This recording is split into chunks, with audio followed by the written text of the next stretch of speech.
केसी वेणुगोपाल जी, अजय कुमार लल्लू जी, भक्त चरण दास जी, रामचंद्रन कदम जी, स्टेज पे कांग्रेस पार्टी के सीनियर नेता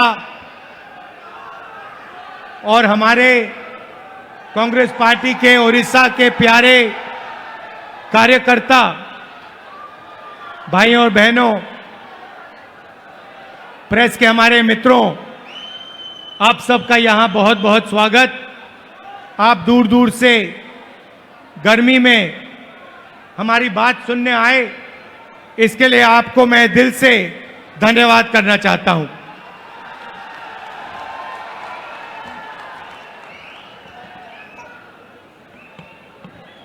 कांग्रेस पार्टी के कार्यकर्ता का मूड कैसा है? नहीं, सुनाई नहीं दिया मुझे। कैसा है मूड आपका?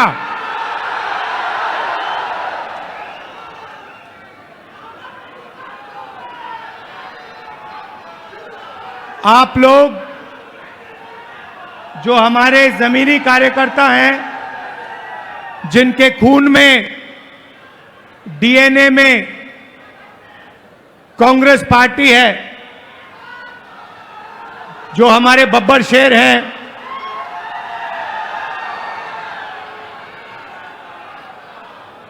आप उड़ीसा की जो जनता है उनकी रक्षा करते हो।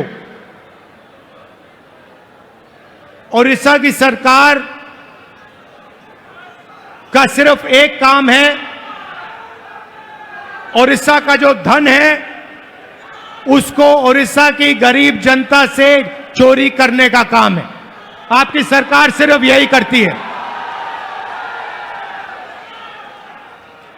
पहले बीजेडी की सरकार ये करती आई, अब बीजेपी की सरकार यही काम कर रही है। एक तरफ उड़ीसा की गरीब जनता, दलित, आदिवासी, पिछड़ा वर्ग, कमजोर लोग, किसान, मजदूर, और दूसरी तरफ 5-6 अरबपति और बीजेपी की सरकार, ये लड़ाई हो रही है। और इस लड़ाई में कांग्रेस पार्टी का कार्यकर्ता जो है, वही इस लड़ाई को उड़ीसा के, वही इस लड़ाई को उड़ीसा की जनता के साथ मिलकर जीत सकता है और कोई नहीं जीत सकता है। भाइयों और बहनों, बीजेपी पूरे देश में संविधान पर आक्रमण कर रही है।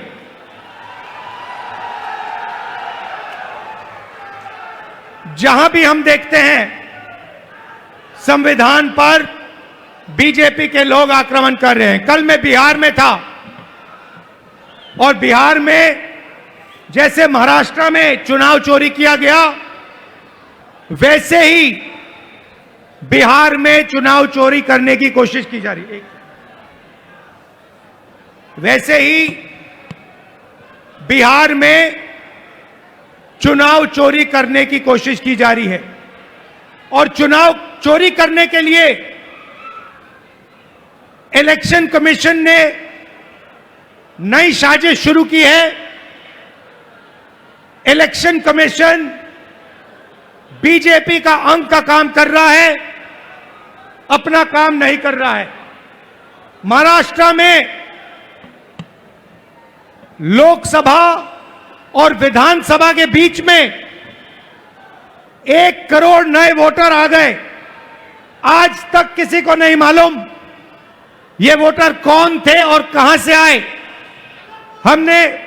हमने इलेक्शन कमीशन से एक बार नहीं, अनेक बार कहा है, आप हमें वोटर लिस्ट दीजिए, आप हमें वीडियोग्राफी दीजिए। इलेक्शन कमीशन नहीं देता है। और जो चोरी महाराष्ट्र में हुई, वही चोरी फिर से ये लोग बिहार में करने जा रहे हैं। कल मैं बिहार गया, इंडिया गठबंधन के नेताओं के साथ हमने कहा कि बिहार में हम इलेक्शन कमीशन को बिहार का चुनाव चोरी नहीं करने देंगे, बीजेपी को चुनाव नहीं चोरी करने देंगे। भाइयों और बहनों, ओडिशा इनका मॉडल है। यहां पे 5-6 बड़ी कंपनियों को ये आपका पूरा का पूरा धन दे रहे हैं।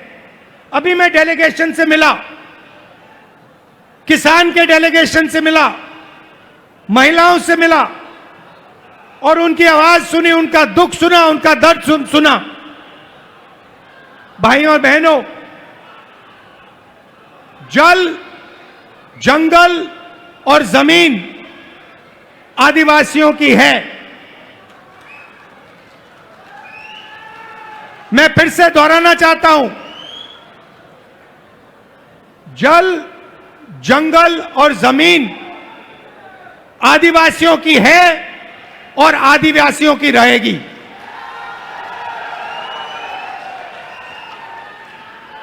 यहां पे आदिवासियों को बिना पूछे जमीन से हटा दिया जाता है, पेशा कानून लागू नहीं किया जाता है, आदिवासियों को पट्टा नहीं दिया जाता है। यह जमीन उनकी है, जल उनका है, जंगल उनका है और कांग्रेस पार्टी पेशा कानून लाई, ट्राइबल बिल लाई और इन कानूनों को हम लागू करके दिखाएंगे और आदिवासियों को उनकी जमीन वापस दिलवाएंगे। विकास, भाइयों और बहनों, विकास 2-3% के लिए नहीं होता है। विकास 2-3 अरबपतियों के लिए नहीं किया जाता है। विकास ओडिशा की जनता के लिए किया जाना चाहिए, गरीब लोगों के लिए किया जाना चाहिए, किसानों के लिए किया जाना चाहिए। यहां की सरकार 24 घंटा आपका धन, आपका जंगल, आपकी जमीन आपसे छीनती है, आपको जमीन से हटा देती है, आपको सही मुआवजा नहीं देती है, आपको धमकाती है, आपको डराती है। और मैं यहां स्टेज से कहना चाहता हूं, हमारे आदिवासी भाई हो, हमारे किसान हो, हमारे मजदूर हो, जिन पर भी सरकार आक्रमण कर रही है, जिनके खिलाफ अत्याचार हो रहा है, उनके साथ कांग्रेस पार्टी के सारे नेता खड़े मिलेंगे। मैं खड़ा मिलूंगा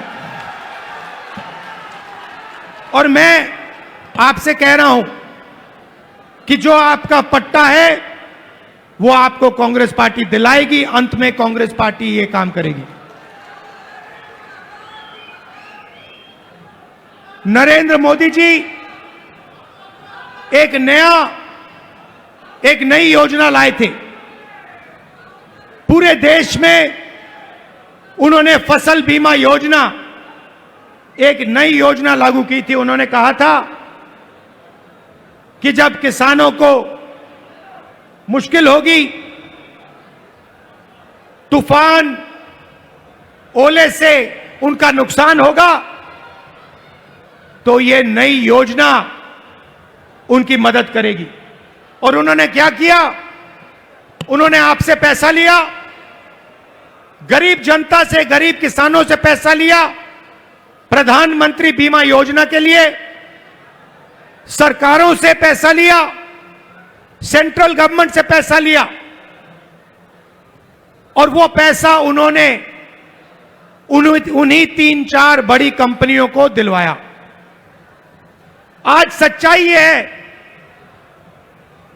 कि जब आंधी आती है, तूफान आता है, ओला गिरता है, किसान को मुआवजा नहीं मिलता। हजारों करोड़ रुपए नरेंद्र मोदी जी ने किसानों का पैसा, स्टेट सरकारों का पैसा, यूनियन दिल्ली की सरकार का पैसा उठाकर इन कंपनियों को दिया। मगर ये कंपनियां जब आपका नुकसान होता है, आपका पैसा वापस आपको नहीं देती हैं। यह सच्चाई है। और उड़ीसा के किसी भी किसान से आप ये पूछ लीजिए, जहां भी यहां पे नुकसान होता है, आंधी आती है, तूफान आती है, आप जाके पूछिए, किसान से पूछिए, क्या आपको बीमा योजना का पैसा मिला और एक आवाज से ओडिशा के सारे किसान आपको जवाब देंगे कि हमें पैसा नहीं मिला, हमारा पैसा चोरी किया गया, हमारा पैसा बीमा योजना में हमें नहीं मिलता है।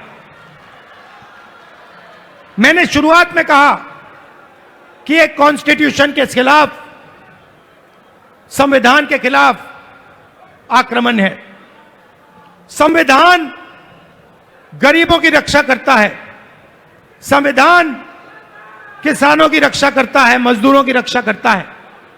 संविधान में कहीं नहीं लिखा है कि यह देश अदानी का है, अंबानी का है, अरबपतियों का है। यह आप संविधान खोल के देखिए, इसमें लिखा है कि यह देश हर नागरिक का है, इसमें हर व्यक्ति को एक वोट मिलेगा।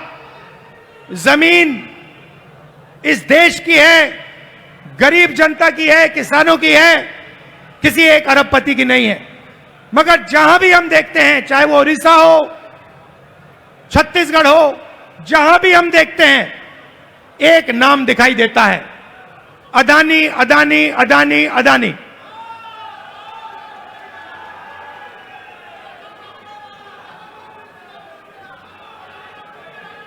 मतलब अदानी जी ओडिशा की सरकार चलाते हैं, अदानी नरेंद्र मोदी को चलाता है। और जब ओडिशा में जगन्नाथ यात्रा निकलती है, आप सोचिए रथ निकलता है, जगन्नाथ यात्रा का रथ निकलता है, लाखों लोग उसको देखते हैं, उसके पीछे चलते हैं, और फिर एक ड्रामा होता है, रथ को अदानी जी और उनके परिवार के लिए रोका जाता है। इससे आपको ओडिशा की सरकार के बारे में सब कुछ समझ आ जाएगा। यह ओडिशा की सरकार नहीं है, यह आपकी सरकार नहीं है, यह अदानी जैसे 5-6 अरबपतियों की सरकार है।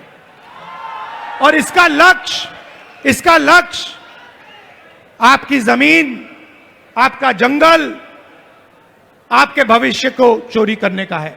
मैं आपसे पूछना चाहता हूं,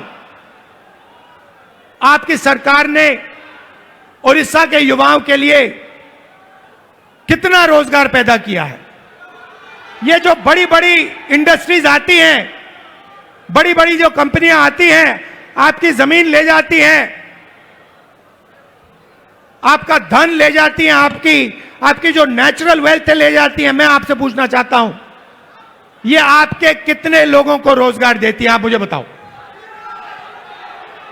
आपका रोजगार खत्म करती हैं, छोटे बिजनेसेस को, छोटी कंपनियों को, स्मॉल मीडियम बिजनेसेस को खत्म करती हैं, और फिर आपकी जमीन, आपका धन, आपका जंगल, आपका जल उठा के ले जाती है। और एक नई बात शुरू हुई है ओडिशा में 40,000 से ज्यादा महिलाएं गायब हो गई हैं। आज तक नहीं मालूम कि ये महिलाएं कहां गई। महिलाओं के खिलाफ हर रोज यहां अत्याचार होता है, रेप होता है, बलात्कार होता है। हर रोज ओडिशा में 15 महिलाओं का बलात्कार होता है, और आपकी सरकार को कुछ लेना देना नहीं। आपकी सरकार सिर्फ 24 घंटे आपका खून चूसती है, आपकी जमीन छीनती है। ना उनको महिलाओं से कुछ लेना देना, ना उनको रोजगार दिलवाना है, ना उनको युवाओं से कुछ लेना देना है।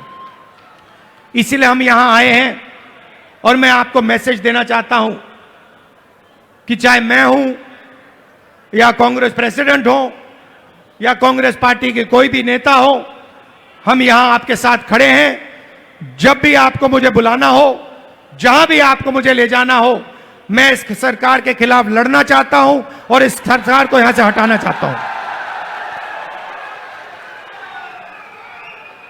एक बात मैंने भक्तचरण दास जी को कही, तेलंगाना में हमने जाति जनगणना करवाया है। तेलंगाना में जाति जनगणना ने कमाल कर दिया है, क्योंकि जाति जनगणना ने तेलंगाना के हर नागरिक को समझा दिया है कि तेलंगाना में कितने लोग कौन से वर्ग के हैं, ओबीसी कितने हैं, अति पिछड़े वर्ग के कितने लोग हैं, दलित कितने हैं, आदिवासी कितने हैं, गरीब जनरल कास्ट के कितने लोग हैं। एक प्रकार से तेलंगाना सरकार ने तेलंगाना का एक्सरे किया है और तेलंगाना की सरकार को अब मालूम है कि कितना धन किसके हाथ में है, कौन किसके पास क्या है, कितनी आबादी किसकी है। और मैं ये ओडिशा की जनता से भी कहना चाहता हूं, देखिए यहां पर हमें पता लगाना है दलित कितने हैं, आदिवासी कितने हैं, पिछड़े वर्ग के लोग कितने हैं, गरीब जनरल कास्ट के लोग कितने हैं, क्योंकि हम चाहते हैं कि सरकार में, इकोनॉमी में, विकास में सबको भागीदारी मिले।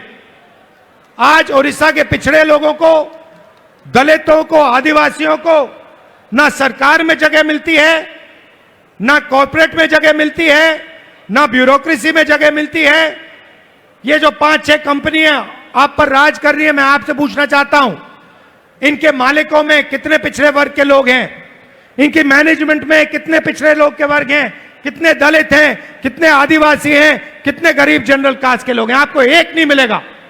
इसीलिए मैंने भक्तचरण दास जी से, लालू जी से कहा है कि पूरा दम लगा के आप ओडिशा की जनता को समझाइए कि सबसे पहला काम जाति जनगणना है, और अगर हमें ओडिशा में बदलाव लाना है तो जाति जनगणना हमारा औजार है, क्योंकि जाति जनगणना से दलितों को, पिछड़ों को, आदिवासियों को, गरीब जनरल कास्ट के लोगों को अपनी सच्ची शक्ति समझ आएगी।